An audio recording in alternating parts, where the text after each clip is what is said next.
Welcome back. For anyone just joining us, my name is Chris Griffin. I am the Executive Director at the Foreign Policy Initiative. FPI is a nonprofit, nonpartisan organization that makes the case for American leadership and engagement in the world. The theme of this year's forum, which is FPI's fifth, is Will America Lead? Our next panel, the first of the afternoon, will speak directly to this question, because there's nowhere in the world, perhaps right now, where the question of American leadership is more important than Afghanistan. And what we really want to focus on in this conversation is, as the title says, Afghanistan 2014, what are the stakes? We could not have more expert speakers to address this question. The great challenges that the Afghan people, along with their international and American partners, will face in the coming year than Seth Jones, Frederick Kagan, and Ashley Tellis. This conversation will be moderated by Logan. Ms. Logan is a full-time correspondent for 60 Minutes. She was previously CBS News Chief Foreign Correspondent, and her award-winning work has included frontline reporting from Iraq and Afghanistan, as well as interviews with former Pakistani President Pervez Musharraf, General John Abizaid, and Medal of Honor winner Salvatore Giunta. I want to quickly remind those watching on C-SPAN to please join the conversation using the hashtag FBIForum. For those in the audience, please submit your questions with the cards on the tables. Drop them off in the question box in the center of the room. Thank you again for joining us today. And Laura, please ask you to take over. Welcome, everybody. I think you've had a long morning already, so we're going to liven it up a little bit on the stage here. If anyone still cares about Afghanistan, I'm assuming that's why you're here and you're going to pay full attention to what these gentlemen have to say. It struck me when I was doing my research and preparation for today that what is interesting about the panel that you have in front of you is that Afghanistan is well represented, and each of these individuals have a good knowledge of the situation on the ground there, especially historically over time. Everyone has a depth of reporting in the region, but what you also have is is individuals who are very familiar and specialists in all the issues that are at stake. Seth Jones has worked with Special Operations Command. He has a very close view of the military strategy. Counterterrorism is one of his fields of expertise. You also have Dr. Ashley Tellis, who has been a specialist on Asia for years, and particularly India. He can bring in the Indian perspective here because, as we had a brief conversation earlier, India has a significant role to play in Afghanistan, and it has really not been at the forefront of the U.S. strategy in that region over the last decade. And of course, Dr. Kagan is best known for his work in Iraq, although Seth and Dr. Kagan have both been at RAND Corporation. You can read Seth in the New York Times. You can read one of his many books, In the Graveyard of Empires, and others. So what you have here today is an opportunity to remind ourselves what's at stake in Afghanistan and why the U.S. should care. And the first question I was given was to ask what was at stake, but I want to put it in I think, a much more pointed way. And that is to say, over the last couple of years, the term war has become unpopular in Washington. In fact, from the CIA to the White House, it has been made very clear that even using the term war for war on terror was probably a mistake. And I am very conscious of the fact that every other day I get another casualty report from the battlefield in Afghanistan where US soldiers are still dying. And as far as they know, they're still fighting a war. And in that environment, you have an Afghan election that's coming up. You have the United States pulling out of Afghanistan to a large degree. And you have a nation that has completely lost interest in what's going on over there and is not given a reason to care by any of its leaders. So I would put to the panel, and we picked Seth behind the stage. We picked him to be our first victim. So he's going to begin this conversation. And I have interviewed him before. I can promise you he's not boring. Wow, that's a very kind introduction. I'll be brief. And then we'll all discuss various aspects. I think we'll have a useful Q&A portion of this as we get into a lot of issues. Let me just highlight a few things. I think if you look at polling data, it's probably worth being upfront about this. According to a July poll from 2013, conducted by the Washington Post and ABC News, 28% of Americans believe the war in Afghanistan was worth fighting. Not just is, but was worth fighting. Now that obviously differs significantly from October of 2001, the month after the September 11th attacks, when 90% of Americans, 97% of Republicans, and 85% of Democrats supported U.S. military action in Afghanistan. So over the following decade plus, we've seen a huge drop in support about whether we should have gone there in the first place. I'm going to argue here, might be somewhat controversially, that I still strongly will argue as we peer down the future. The U.S. has said that it's going to stop combat operations by December 2014. Still not clear what that means. There hasn't been an announcement about what the force number is going to look like, if at all. The zero option hangs over the future U.S. role. But I'm going to argue that four major factors should give one pause in exiting Afghanistan. First is, you wouldn't know it by political statements, but first is Al-Qaeda's global leadership today is still located in this region, in the Afghanistan-Pakistan region. It has been weakened by drone strikes, which is, we've seen this week with the Human Rights Watch report and other reports, that is a controversial step. It has been weakened, but in my view, a civil war or a successful Taliban-led insurgency would almost certainly allow Al-Qaeda back into Afghanistan and Pakistan in more than it is today. I was just there last month along the border, and will say up front, there is still a presence of terrorists, including Al-Qaeda fighters, along the Afghanistan-Pakistan border.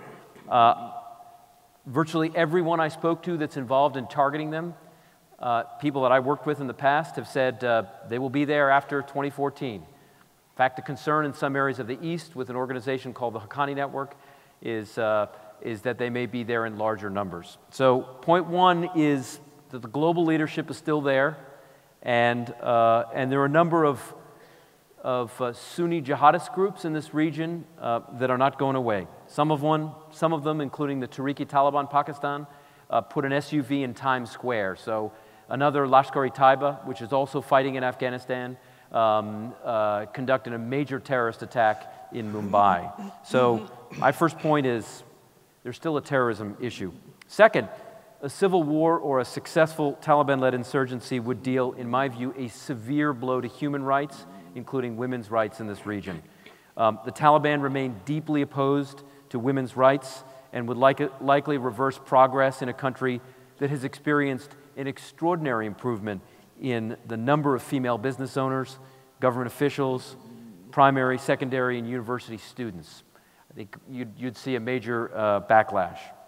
Third, a burgeoning war in this region would likely increase instability with India, Pakistan, Iran, and Russia, all of which, and I'm going to add China to this, either have nuclear weapons or, at least with the Iranian case, have a nuclear program.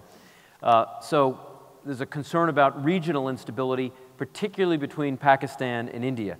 And finally, let me just conclude by saying a U.S. exit from this country will likely foster a perception about U.S. reliability. And when you look at Al-Qaeda statements recently, I'm going to leave you with one final thought. An American exit from Afghanistan, we've already seen this in the jihadist networks, if it were to happen, it's not necessarily clear, would likely be viewed and would be trumpeted by extremist groups, including Al-Qaeda, as their most important victory since the departure of Soviet forces from Afghanistan in 1989. That is a very, very, very dangerous legacy that we have to think very carefully about. Now, we could talk about how to proceed later, but let me just leave you with that thought. Okay, Dr. Tellis, you're nodding your head at a few points there, and I know that the nuclear issue is one that you've spent a lot of time on. So can you take the floor? Sure. I'd be happy to start by actually emphasizing a point that Seth just made. which is that the American and international project in Afghanistan over the last several years has actually been far more successful than people give either us or the Afghans credit for. Remember, this is a country that went through several decades of violent war, where every state and societal institution was essentially destroyed. And when you look at Afghanistan today, what you actually have is a constitutional regime of the kind that was simply impossible to conceive at the high tide of Soviet occupation and in the painful years that went after. So you're now looking at a country that actually has the potential to build on a structure that, if improved and if invested in, can actually provide more opportunities for all Afghans, including those who are currently opposing the state. So just recognizing that this has been a fundamental success in terms of an ability to put in place a structure where all you had before was an anarchy is something that you cannot overlook. I would just interrupt you there to say that Americans don't care about that because their leaders keep telling them that the Afghans are corrupt and dishonest, unreliable, that Karzai is an unreliable partner, and they're never given a reason to believe in anything that the US has achieved in Afghanistan. Well, I think the facts refute that on the face of it. As Seth pointed out, development indicators in Afghanistan today are better than they've been in a long time. And the simple reality is corruption is endemic to all third world societies. Afghanistan is by no means either particularly egregious or particularly unique. The question is not whether one needs to bail out of Afghanistan because it has the maladies of an underdeveloped state, but whether we can persist consistently in Afghanistan, not necessarily for the sake of the Afghans alone, but because it fundamentally comports with our own interests. And what are those interests? Those interests come back to the same interests that we went into Afghanistan to begin with in 2001. And that is, there is still an unresolved security problem in Afghanistan that directly affects the well-being of the American people and those of our allies. So is there anyone on this panel who would disagree with that, Dr. Kagan? Not me, for sure. I think that as we think about Afghanistan and why it matters, there is a tendency to treat it in isolation, to have this discussion as though the discussion we were having is whether we should put troops into Afghanistan or not. And when people say it's not worth it for us to be there, why should we go into Afghanistan when we're not going into Yemen or any of the other places where there's Al-Qaeda? The problem is that you start from reality where you actually are. And the reality where we actually are is that we have been in Afghanistan and we have made an enormous sacrifice, an enormous effort in Afghanistan. And as Ashley said quite rightly, we've made an enormous amount of progress. There is an Afghan National Security Force that is getting after our enemies. And they are getting after our enemies. They are the people that the Afghan National Security Force is taking it to are Al-Qaeda and their allies. They're doing that increasingly, but they will not be ready in 2014 to take over that responsibility without any American assistance because they weren't designed to be ready in 2014 for that role, any more than the Iraqi security forces were designed to be ready in 2012 to take over responsibility for Iraq without any assistance. These are domestic political deadlines. These domestic are American political deadlines. Well, in the case of Iraq, it was a little more complicated. There was a negotiated deadline with the Iraqis that originated with us, but it was a negotiated deadline with the Iraqis. In the case of Afghanistan, it also originated with us, but it's become an international deadline that the Afghans hold us to. But yes, they're arbitrary deadlines, and they weren't tied to the situation on the ground. And I bring up Iraq here, recognizing how painful a topic it is, but just because something's painful doesn't mean that we shouldn't talk about it if it's important. And it is very important, because as people are talking about the zero option in Afghanistan and the path to zero, the model for that is Iraq. And the line that you largely get out of the administration leakers who talk about this stuff is that, well, Iraq worked out pretty well, so there's no reason why we shouldn't do that in Afghanistan. And the problem is that Iraq is a catastrophe, which has also gone unreported. And you have now an Al-Qaeda in Iraq franchise that is back to the level of car bombing that it was conducting at the height of the surge in 2007 before the violence came down. That has all happened since American forces withdrew. And the administration's line is that's not really Al-Qaeda and we don't need to worry about it, and besides that, it's in a place called Iraq and we don't believe in that. It's not really Al-Qaeda, even though they call themselves Al-Qaeda and they believe in Al-Qaeda and they fly the flag of Al-Qaeda and they fight for Al-Qaeda. They release statements in the name of Al-Qaeda. Exactly. And they have, they set up Islamic Emirates and they fly Al-Qaeda flags and they have foreign fighters. So we'll just ignore everything they have to say about who they are. Exactly. And everything we know about who they actually are. Because what the administration is trying to do, and this is a very, very important point, I think, what the administration is trying to do is to define the threat from Al-Qaeda down to be only those individuals who were actually either involved in the 9/11 attacks or part of the organization at the time of the 9/11 attacks. And if you want to picture in the White House somewhere a poster that has the faces of all of those people on it with X's crossed through the ones we've taken down, with at the bottom, done, when we've gotten through it, I think that's pretty much what administration strategy is. The problem is that the world has changed since 9/11, and Al-Qaeda has changed since 9/11, although in some important respects it hasn't, of course. Well, I would say to you that, for example, that's not even good enough, because you have people, you know, like Sufyan Ben Kumu, who was a Guantanamo Bay detainee, who's been with Osama bin Laden since the 80s, who worked for him in Sudan, who went with him from Afghanistan to Sudan, back to Afghanistan. And when he was handed over back to the Libyans, he was released by Gaddafi before the revolution. He founded Ansar al-Sharia in Derna in the east of Libya, and we no longer call him Al-Qaeda. Right. He's one of the original Al-Qaeda members, but we want to now say he's an affiliate or a linked group or some kind of associated group. So even having, you know, Al-Qaeda pedigree that goes back 30, 40 years isn't enough to still get you called Al-Qaeda today in Washington. Right.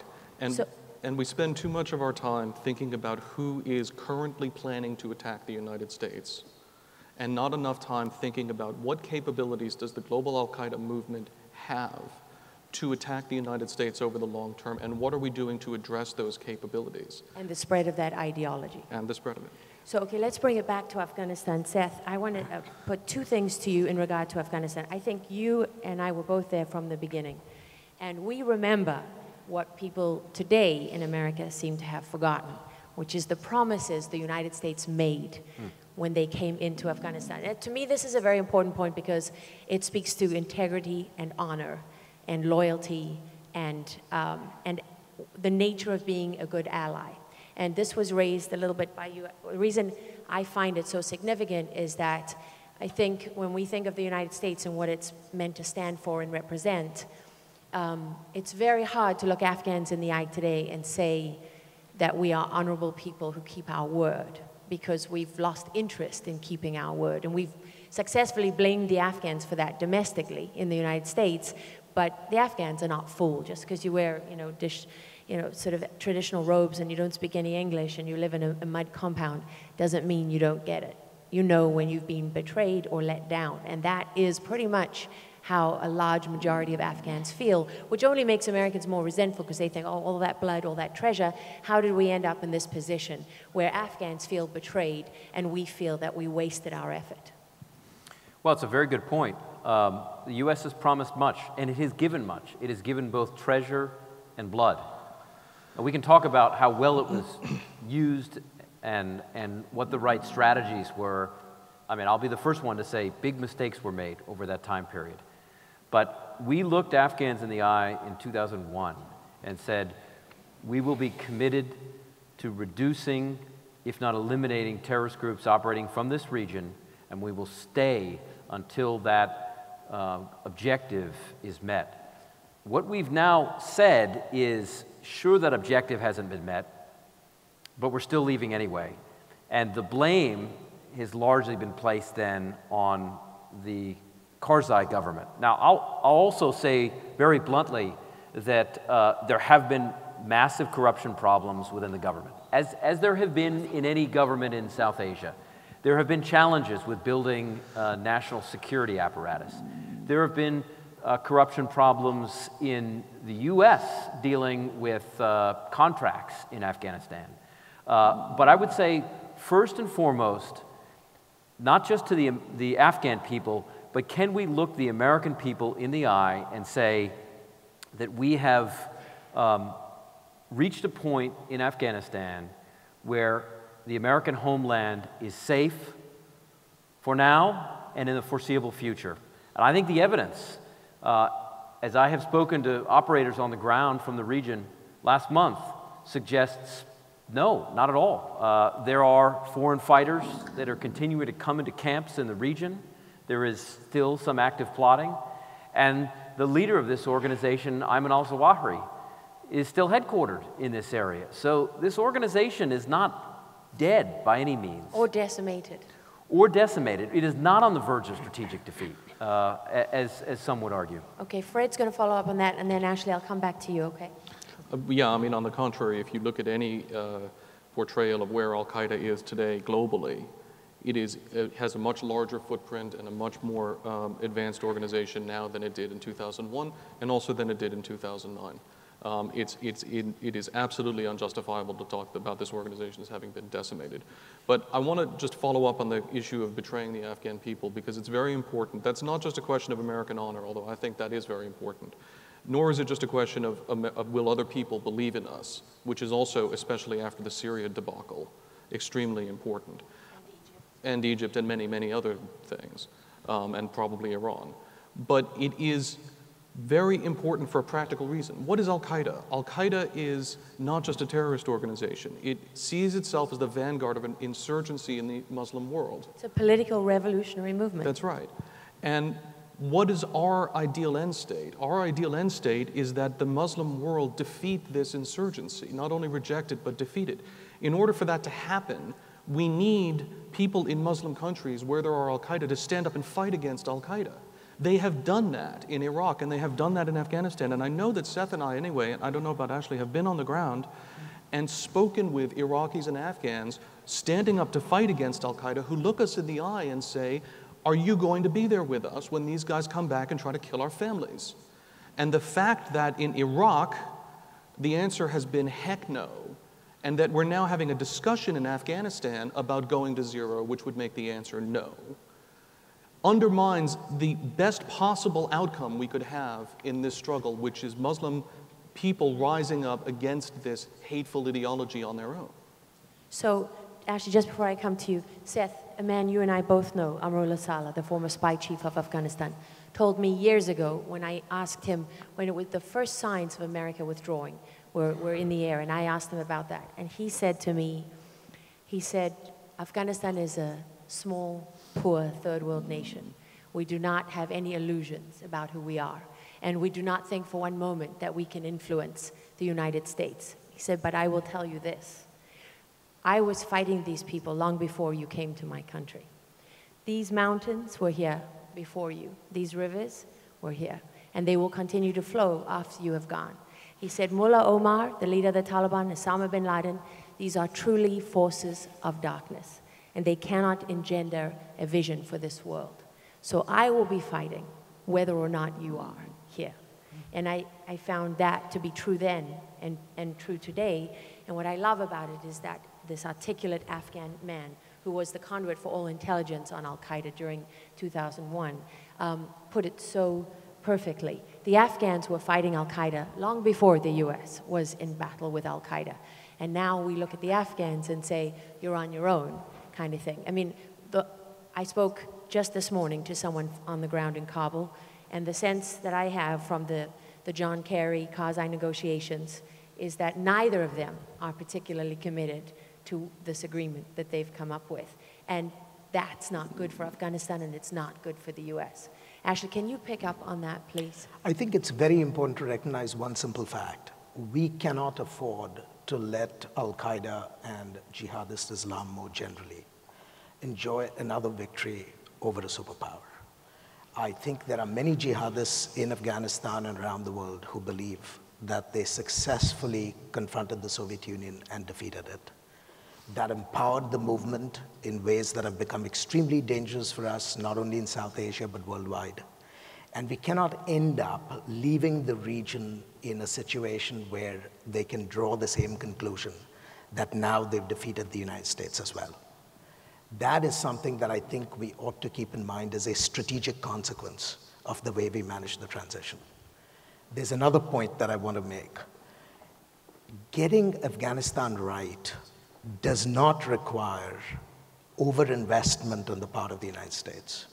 It's very important to understand that what we need to do for success in Afghanistan does not require us to bankrupt the United States. It does not require an open-ended, uncontrolled commitment of resources. Which is unpopular with the American Which is people. unpopular and which is unnecessary given the gains that have been made in the last several years. What it does require is a responsibility, a consistency of leadership, and a willingness to hold out support until Afghanistan can make the transition to being independent. So how long is that? How long are you talking? It is extremely hard to make that judgment our priority, but we have to be committed to the principle that as long as the Afghans are willing to put their foot to the pedal, the United States will stand with them in making this possible. I think this is the kind of discussion that we ought to have, because in the abstract, discussions about the numbers of troops, discussions about top lines with respect to assistance, these things are unhelpful. What we need to do is essentially assure the Afghans that if they make their contribution, the United States will not be found wanting.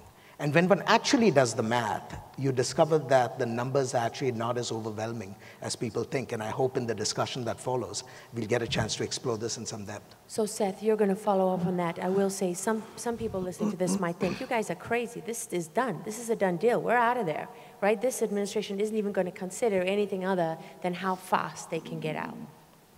Well, let me just say two things. One is the decision hasn't been reached. So we don't know. December of 2014 is, in theory, the end of combat operations. But what does that mean? Hasn't been decided. I would say I'm a little bleak on whether this administration is committed to keeping a necessary footprint in Afghanistan.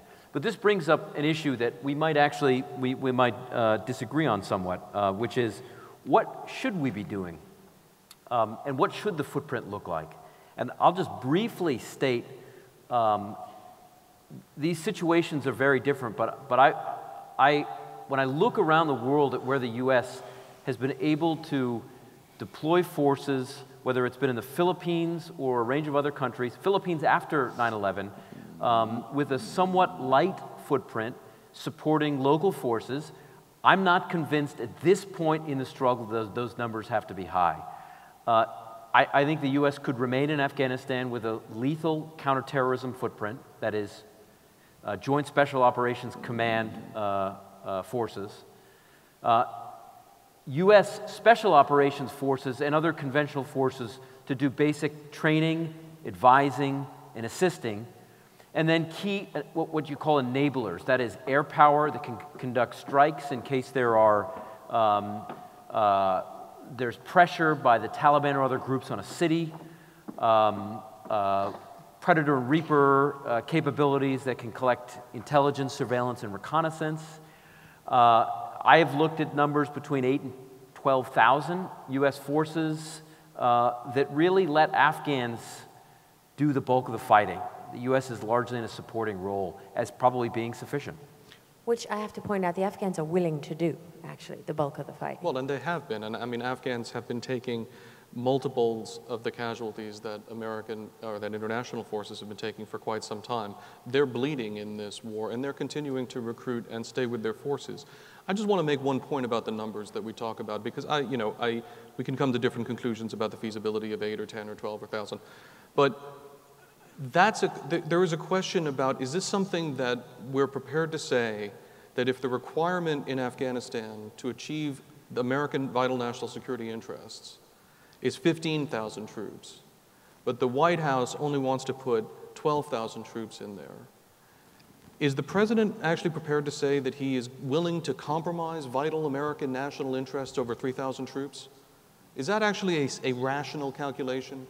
Are we prepared to say that we will put in 12,375 troops, but not one more, and if we lose, therefore, so be it?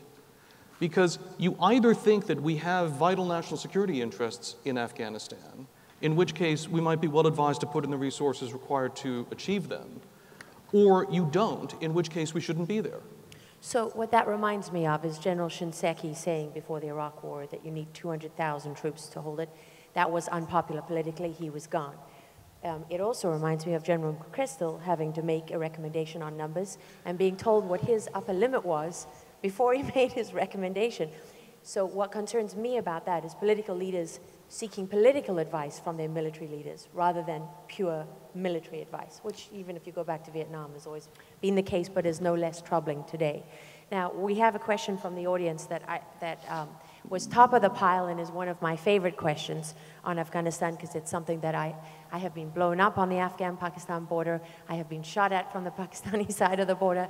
I pressed President Musharraf on this question several times. In fact, in one of my interviews many years ago, I said to him, General, the CIA says that if you let them operate on Pakistani soil, they can find Osama bin Laden. And he said, Madam, can I say this is bullshit? And I said, you're the president, you can say whatever you like. True story. And where was Osama bin Laden found? Well, we all know the answer to that question. And who found him, by the way? So, Seth, I know this is something you've spent a lot of time on, and it's a question that I think is extremely relevant. President Karzai annoyed a lot of Americans by saying, why are you in my villages? You're in the wrong villages. You should be across the border. And I think what people failed to understand about what he was saying is that you and I both know the problem lies in the safe havens in Pakistan, and you're not doing anything about it. So this question comes from Peter with the American Enterprise Institute, who says, American enemies have complete freedom of movement in Pakistan. How can we defeat Al-Qaeda without addressing the question of Pakistan? And, you know, as anyone on the Hill will tell you, we can't open up another front in Pakistan, we can't afford another war, blah, blah, blah. But that suggests nothing can be done. What we have in Pakistan today is a failed policy. It was a failed policy under President Bush, and it is a failed policy under President Obama. So who wants to take that one? I can start. Look, let me just start with what I consider to be the reality, which is the war in Afghanistan. That's partly what we're talking about here. There are plenty of Afghan Taliban. There are plenty of individuals in Afghanistan fighting. That said, it is worth noting, very specifically, that the command and control structures for every single insurgent group, every single major insurgent group, Taliban, Haqqani Network, Hezb Islami, are all on the Pakistan side of the border.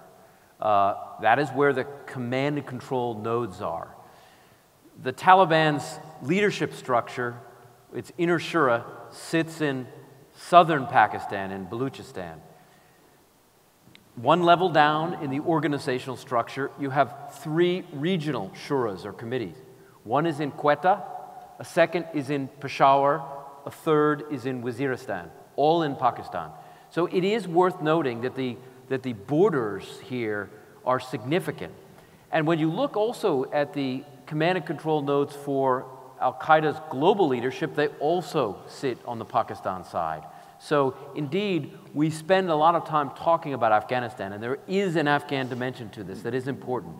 But the command and control nodes for every major insurgent group sit on the other side. Now, I will say with both this administration and the last one, there have been virtually no major efforts, successful efforts, to target the Taliban leadership on the Pakistan side of the border. There are no drone strikes that happen down in Baluchistan. There have been virtually no individuals captured down in Baluchistan. That is where the Taliban senior leadership is located.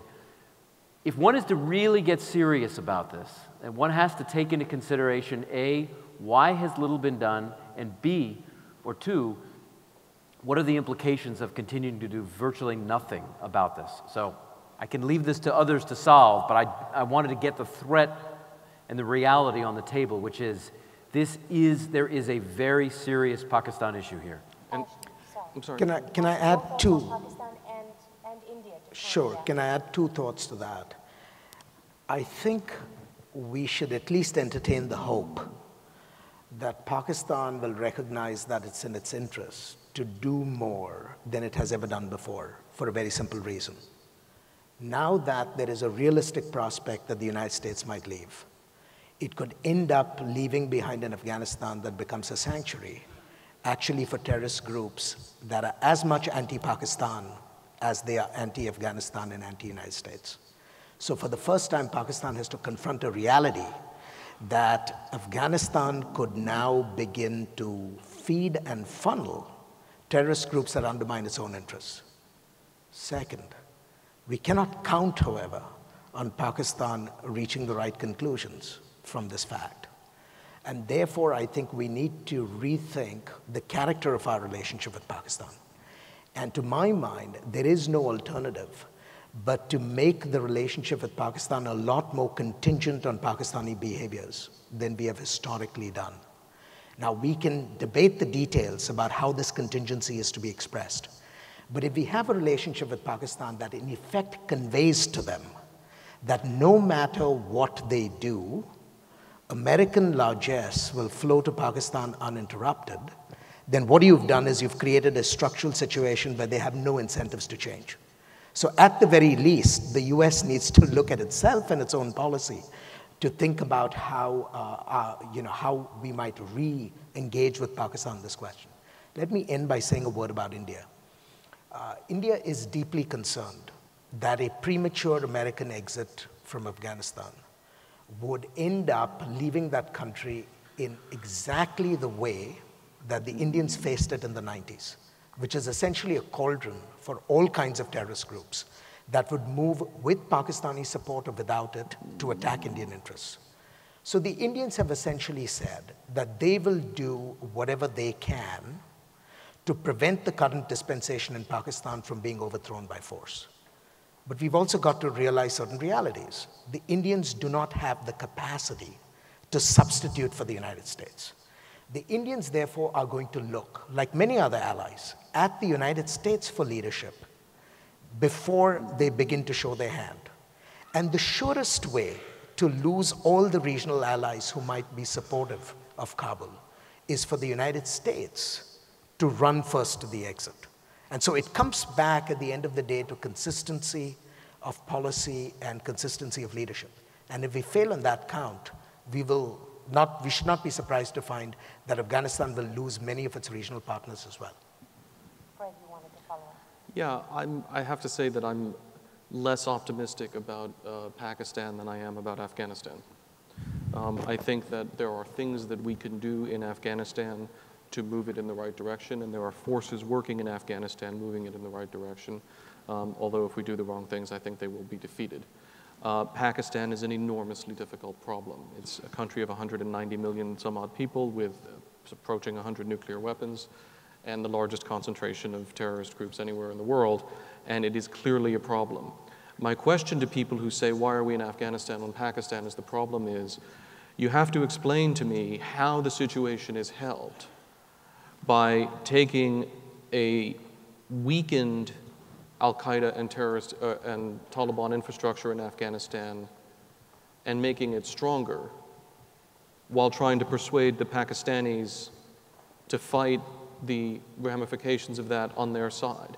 It's quite true that you can't win this fight on either side of the Durand line, but the corollary is that you can't win it in Pakistan if you lose it in Afghanistan.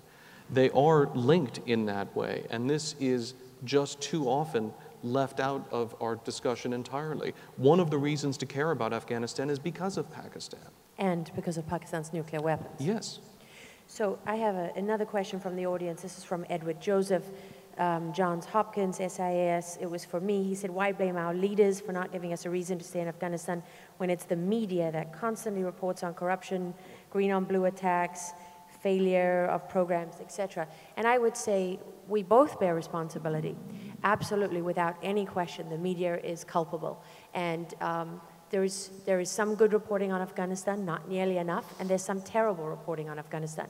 But what I would point out here to you, Edward Joseph, is that the journalists that are writing a lot of this stuff are getting calls from government officials who, by the way, love to leak things when they're the ones doing the leaking, but are very active in going after leakers when they don't like the leaks, because they counteract the message of the administration. And we apparently like going after journalists for leaks these days too. And apparently the media doesn't seem to raise much of an objection about that either. So there's a lot lacking in the media. I take full responsibility for that. I would say to you, though, I did a piece, not this season, last season, about the return of Al-Qaeda in Afghanistan and the significance of what they were doing and how, for example, after bin Laden was killed, the announcement that came for his replacement came out of Kunar, which was then the de facto headquarters of Al-Qaeda in Afghanistan. I mean, the evidence is there, and not enough journalists are paying enough attention to it, and that is definitely a factor. But the people giving the message, who are deliberately misleading, are the leadership, and that's what I hold them accountable for. Because when we look at the reality on the ground, it's different to the picture that's painted by the leadership. And I think we all have a responsibility to be honest, not just the media and not just the politicians. And the failure of policy is something that we have not addressed well in the media. There's a failure of policy in Afghanistan and a failure of policy in Pakistan. And when the Afghans ask us what our policy is on Pakistan, we don't even have one to tell them. Certainly not one that makes any sense or gives them any confidence. And we're very quick to hold the military accountable for their failures, as we should be. But no one seems to be as quick to hold the politicians accountable for their failures of policy. So the next question comes from Leon Weintraub, University of Wisconsin. And I think this is a fair point that he makes here. With all the signs of progress cited by the panel, what % of the Afghan population is now part of a functioning modern state? We all know there's no percentage of the Afghan population that's part of a functioning modern state, but that's not necessarily the benchmark here of progress. Because I do remember an Afghanistan that didn't have, one pane of glass from the length and breadth of the country, and Kabul today is pretty dramatically different from what it was when I went with the Afghans who took it from the Taliban. The objective is not to establish a modern functional state in Afghanistan, and that has not been the objective for quite a number of years. I had the privilege of serving on General McChrystal's initial assessment review when we had long conversations about what exactly the objective should be, and concluded, and this is what I believe the White House also believed and believes, that the objective is a state in Afghanistan that is regarded as sufficiently legitimate by its people that the nature of the state is not fueling an active insurgency against it. The question is not whether Kabul is going to look like Washington or Topeka. The question is whether the Afghan people, for the most part, are going to accept the legitimacy of their government the way most people in most countries around the world, and all countries that don't have insurgencies, do. That's a different standard in different parts of Afghanistan, as you well know. When you go up into capillary valleys in Konar, they don't want any government. And when you try to bring government to them, you have a big problem. In urban centers, it's a very different situation. And I think we've seen some progress. The corruption is important. I don't think we should minimize the corruption. The corruption has been a driver of instability for a variety of reasons and will continue to be. But we're looking for something that will satisfy the Afghan people. And that's what we've been driving toward. And I think that's what the progress has been moving toward, even though we don't recognize it as a kind of state that most Americans would want to live in. One of the things that struck me about spending time, as several of us have spent time over the years in Afghanistan, is how many types of states there are within. There's a formal state apparatus that is based out of Kabul, that has ministries. But when you get out to rural areas, what you get is an informal apparatus. I mean, this is a very different kind of structure. This is not Bosnia, this is not the Balkans that we spend time. This is not Germany after World War II or Japan after World War II. The state system is very different here. There is a limited central government, and when you get into southern Afghanistan, for example, you have Durrani Pashtun tribes, sub-tribes, clans, power brokers. And the interesting thing over the first couple of years of the struggle was how many resources the U.S. tried to push through the state system, including building a court apparatus and judges and things that we think are near and dear to us. When you get out into rural areas, justice is handed down through an informal apparatus. Leaders in a village will adjudicate disputes informally.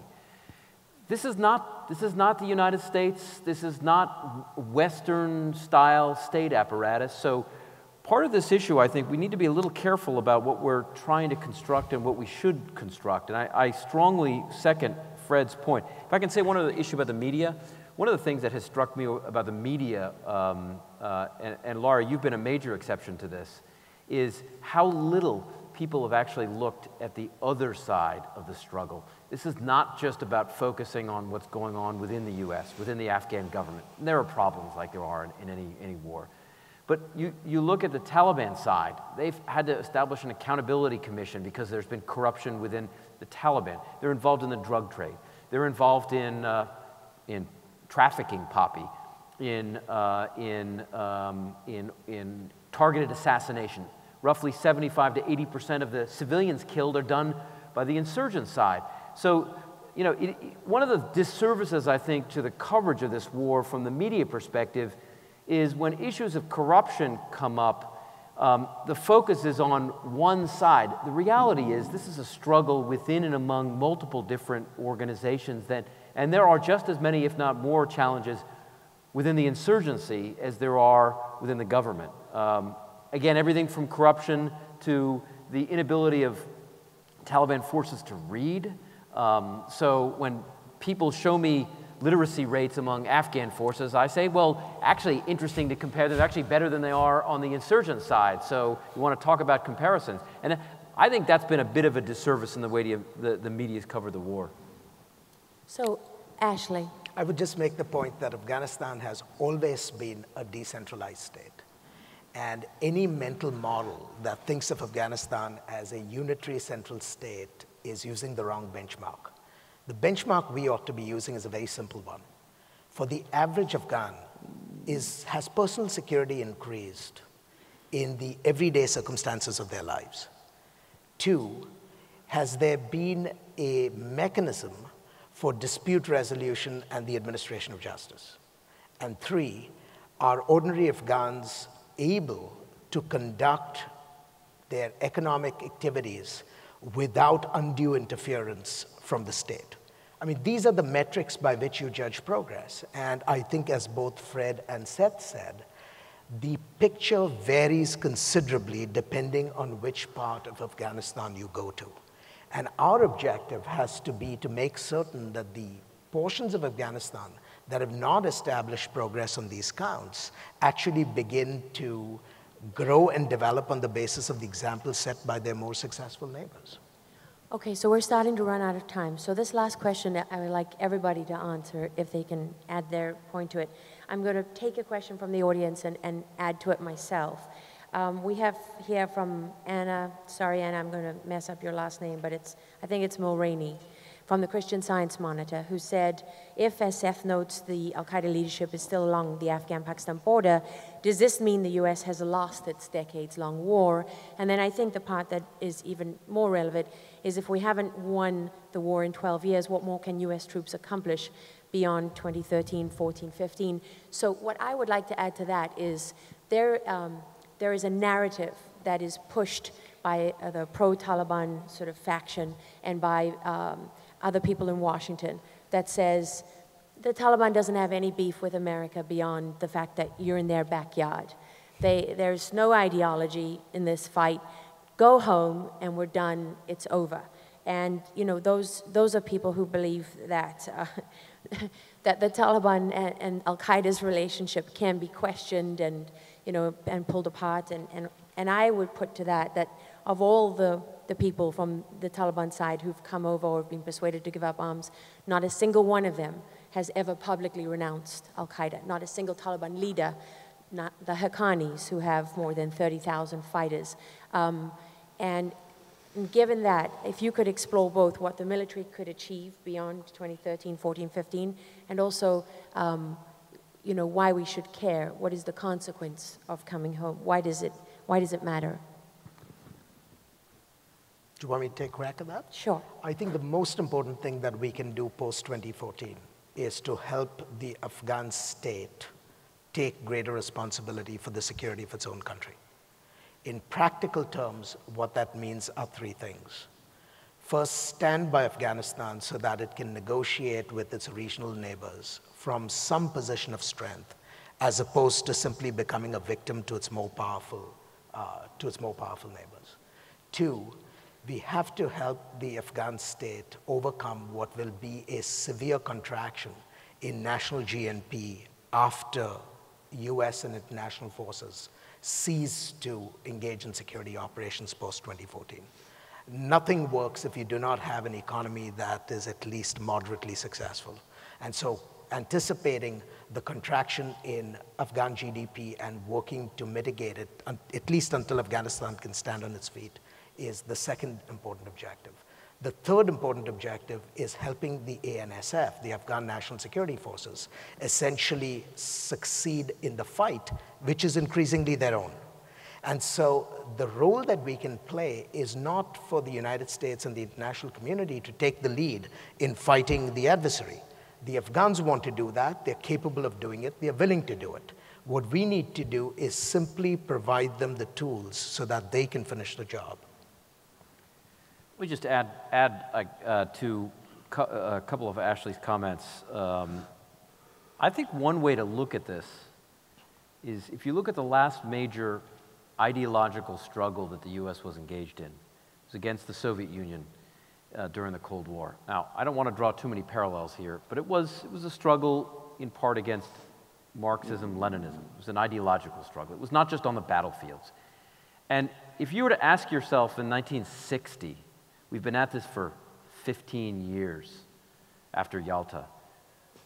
Haven't we been doing this long enough, struggling in Africa or struggling in Latin America or struggling in Eastern Europe? Imagine if we'd sold out the opposition groups in Poland in the 1960s or 1970s.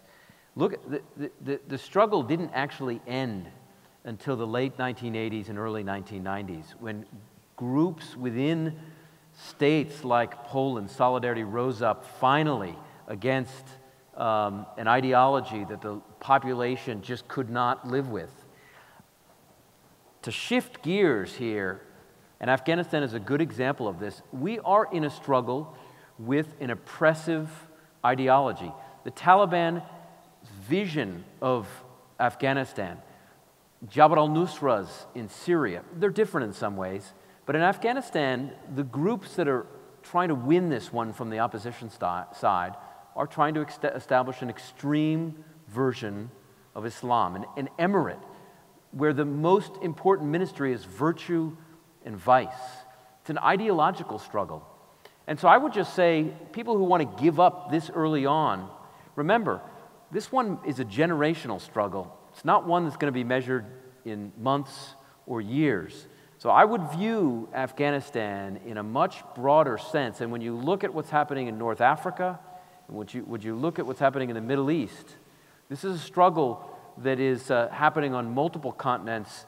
The leadership, though, sits in this particular region, which is why I'm just going to end my comment here by noting that this is what makes this particular theater so critically important, is the leadership structure sits here.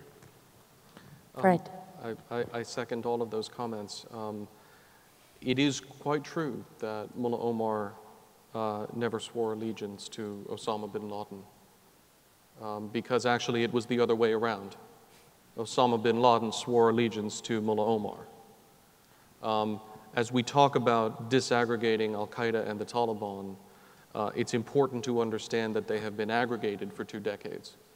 And as you say, there actually have been arguments about whether to break with Al-Qaeda. There was a big argument in the 90s about whether to break with Al-Qaeda. Mullah Omar was on one side, Mullah Baradar was on another side. Guess who won? There was a fight when we demanded after 9/11 that they hand over Osama bin Laden. One would think that that would have been a good moment to break with Al-Qaeda. Mullah Omar said, no way, and Jalaluddin Haqqani said, no way. So these are groups that have been fighting together and for each other for a long time. And I know there are people who think that they can see into Mullah Omar's soul and believe that they, if only they could talk to him or Mullah Baradar, then we could work this puppy out. But there's no basis in reality for that view. Look, as we talk about, I think Seth's analogy is a very good one. The tide of war is receding. The tide of war is not receding. By any measure, the amount of war in the world today is higher than it was when Barack Obama took office. It's higher than it was when George Bush took office also. The tide of war is not receding. The tide of American desire to be involved in war is receding. But now I have to go back to my roots as a Sovietologist and say, we may be tired of war, but war is not tired of us. We can decide that we are going to stop fighting Al-Qaeda, but Al-Qaeda has not decided that it's going to stop trying to attack us. Every day, thousands of Al-Qaeda fighters and leaders wake up and ask themselves what they can do that day to improve their ability to kill Americans. As long as that's true, we do have a dog in this fight. And we can argue about strategies, and we can argue about whether we should do this or that or how many troops. But if we don't proceed from an understanding that that's the world as it actually is, then we are doomed from the standpoint of developing any decent strategy. And lastly, I want to say that we have been talking about two different things that are treated as different but shouldn't be. One is the humanitarian issue in Afghanistan, our promises to the Afghan people, the question of what will happen to Afghan women and so forth, and the other is our security interests. Those are actually, in my view, not easily separable, because the United States is not or should not be an amoral actor in the world. We should not be a country, in my view, that just doesn't care if millions of people whom we've promised safety and security and a certain kind of life are suddenly victimized, killed, and treated horribly. We should care about that. And the reflection of the possibility of that kind of care, I think, was in the formation of a new group that was rolled out yesterday that I have the pleasure to be a part of, the Alliance in Support of the Afghan People, which has members from the spectrum from me to Gloria Steinem. And both sides are represented in this because it is a recognition that the United States has obligations to its people for their security and has obligations to them also for the ethical nature and morality of our international engagement, and we really can't lose sight of either of those. Thank you very much. I would just close by saying that what you have here before you is a group of people whose interest in Afghanistan and in the consequences of this transcend politics. This isn't about who's in power at any time. This interest is born of a long-term involvement in the region and what each of us has seen and learned from the Afghans, from the Pakistanis, from being on the ground there at that time. And the worst part about all of this, I think, is that terrible sense of deja vu. This Charlie Wilson's war.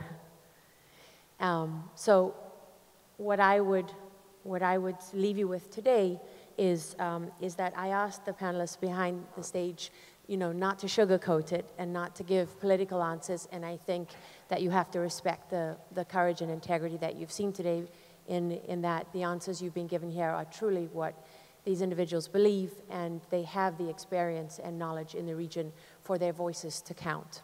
So what's left to us is to hold our government to account. Thank you very much. Thank you for listening. Thank you for coming. Thank you.